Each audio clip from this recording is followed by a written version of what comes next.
Location असलं climate झालं विचारू नका.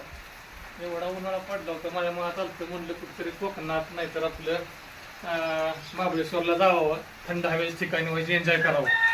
पण आपल्याकडं असं लोकेशन आणि खतरनाक वातावरण झालं या 4-5 दिवसाच्या पावसानंतर. एकदम थंडगार हिरवगार चिल असं वाटतं 1 किलो मटण घेऊन ना निवांत शेडमध्ये पार्टी करावं. काय क्लायमेट आहे बघा, विचार करा. पाऊस चालूच आहे सकाळ धरणं जबरदस्त बघा. असं लय मोठा पण नाही आणि पाक बारका पण नाही. कोंबडा बोंबालतो, कोंबडा खसकाय लागतो का असा विषय आहे बरं का. मस्त वाटायला लागले हिरवगार एकदम. नियोजन केलं पाहिजे. जरा थोडा वेळ जरी उघडला तर गावात जाऊन येतच. इकडं समजा सोय आहे, चूल बिल लावायची.